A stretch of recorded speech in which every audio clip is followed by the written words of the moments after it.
Are you someone who finds it difficult to convince themselves to make changes? Are you someone who finds it difficult to make promises because you break them so easily? If yes, then this video is for you. Hi, I'm Sumedhan Ramesh, and in this video, I'm going to talk about how is that you can deal with cognitive dissonances such that you don't find it difficult to make changes and you also find it easier to hold promises and stay true to your word. So if you look at the usual methods or usual ways in which people go back to their bad tendencies or they have these cognitive dissonances in their mind, you can describe it in three aspects here. And what I want you guys to look at is it could be any one of these three, or it could even be all of these three that you are facing in your own situation when it comes to dealing with certain bad tendencies or bad habits that you have and trying to make changes. And so if you're able to look at what those are, if you have a proper or generic understanding of what are the ways in which either you or somebody else could make these mistakes, you can better understand yourself when it comes to making these mistakes. You can better understand yourself when it comes to the approach you use in thinking or the approach you use in understanding the problem and trying to deal with it. And if you have that understanding, if you have that clarity, it will become much more easier for you to deal with the problem because of the clarity that you have. You will also have this confidence in yourself that, okay, I now understand what the root problem is. I'll be able to make changes accordingly. So the first method is to change the main thought in order to repeat bad actions. So I'll give you guys an example and I'll try explaining the example such that you will be able to understand what each of these method means, like in which way each of these methods could be implemented to keep doing the bad habits or keep taking the bad actions. So the example here I'm going to use is someone who has the habit of eating junk food, and the habit of eating junk food obviously is bad, and if you are someone who's trying to overcome that habit, you would have this thought in your mind of trying to take care of your health or trying to improve your health. So you will have this thought of minimizing the consumption of your junk food because you want to be more healthy as a person. So when you are changing the main thought in order to repeat the bad actions, this thought that you have in your mind, which is to be healthy, you just change the thought completely and tell yourself it's not that big of a deal, and you keep going back to consuming the junk food that you used to do in the past. So this thought that you had in your mind, I want to improve my health, you change the thought and you say that it doesn't matter that much, and so you keep taking the bad actions. And the difference, or you could say the time difference or the effort difference between the thought that you have in your mind and the actions that you take might be so small, so that it becomes more easier for you to not have any sort of discomfort or not feel bad or not feel guilty for having changed the thought. So you essentially stop thinking or you just disregard the thought altogether, and you as quickly as possible go back to the bad tendencies and take that bad action. The second method is to add other thoughts to complicate and justify why. So say in the same example, you're trying to improve your health and you're trying to get over your habit of eating junk food.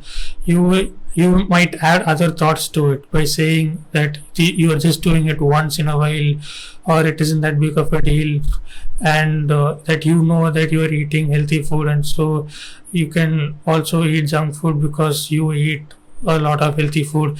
Even though, let's say, you truly sit down and assess the extent to which you eat healthy food or the extent to which you eat junk food too, you might realize that you are actually lying to yourself and you are not improving your health, as in you are not changing this habit of minimizing your junk food consumption, and you might indeed be eating the same amount of junk food as you're eating healthy food, and now that is going to be even more detrimental. But you don't do a proper analysis or proper assessment of your tendencies or your behaviors, and so you just rationalize in your mind with simple thoughts like you doing it without properly assessing it. Or you could even have other thoughts like a junk food, it tastes good, why is it that I need to eat food that is healthy because it doesn't taste well? I'm not going to stay consistent to something which isn't going to give me that much of a pleasure. Again, there are other rational reasons as to why this is a bad thought to have in your mind, but your mind wants the easy route. Your mind wants to choose the path of least resistance, and so it doesn't matter whether the thought is helpful or not. You're just going to think it anyways, and so that is the way in which you're going to rationalize with all these other thoughts and complicate the situation and never take the right action to change your bad habits.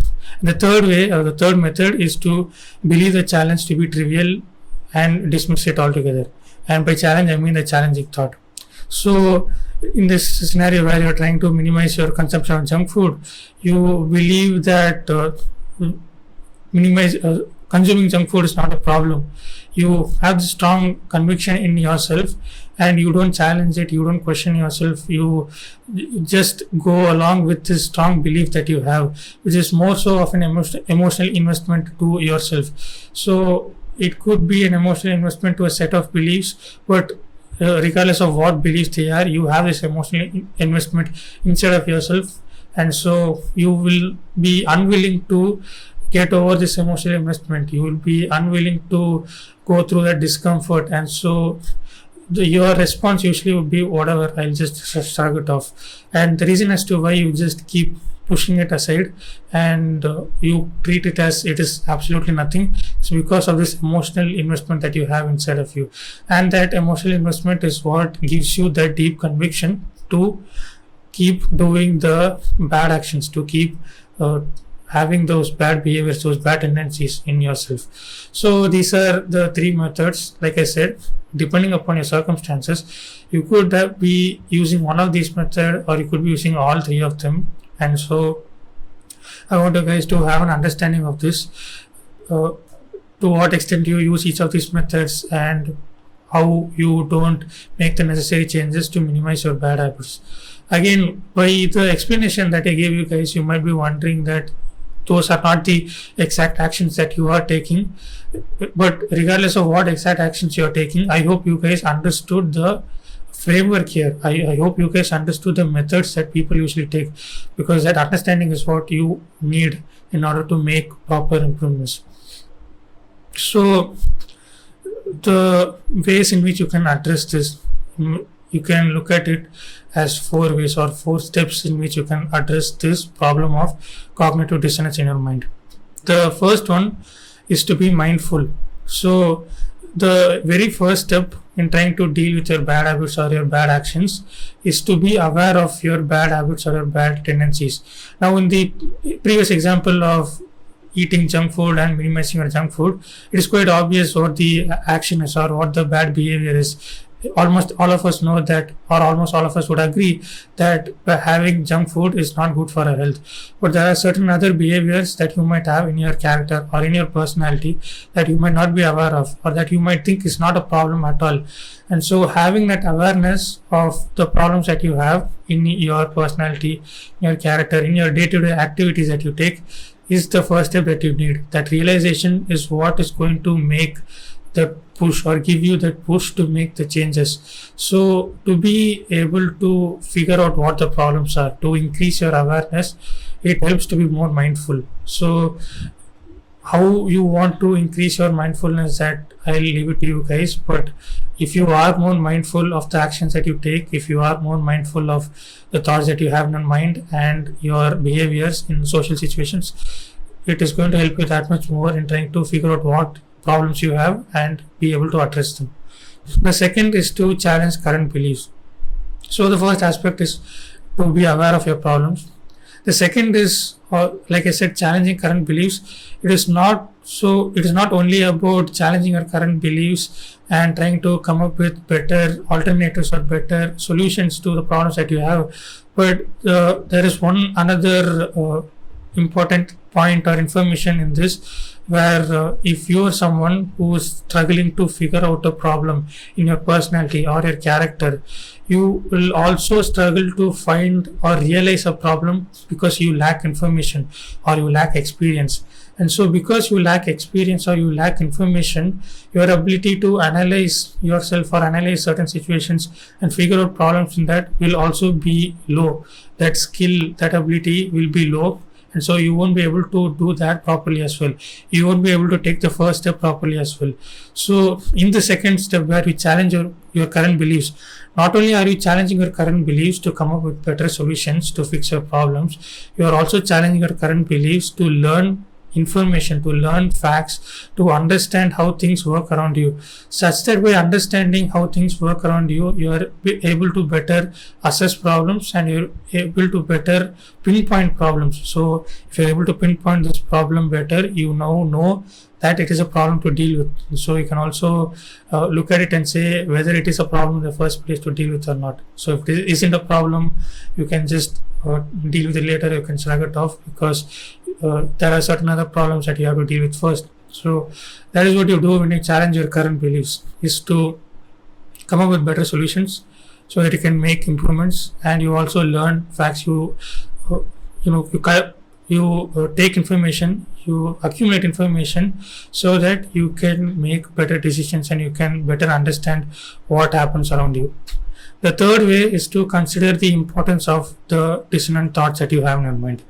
So going back to the second method in which you try to deal with your cognitive dissonances, if you're looking at the dissonant thoughts that you have and you're using those thoughts to rationalize and justify why, looking at the importance of those dissonant thoughts is going to help you to deal with them. So that is the skill that you develop in your mind, or dealing with your mind, or developing a good mindset, is that you consider the importance of those thoughts and you try to minimize them or increase them depending upon how they are going to help you solve those problems. And so that in and of itself would be you trying to change a belief. It could be you trying to change the extent to which you emotionally invested in that belief. It could also be you trying to develop different perspectives. Whatever the case may be, you try to deal with those dissonant thoughts. Either the approach you take to deal with the dissonant thoughts, you could look at it in a individualistic basis. You can deal with each of those thoughts on an individual manner, or you can deal with a set of thoughts as well. Again, that depends upon the situation.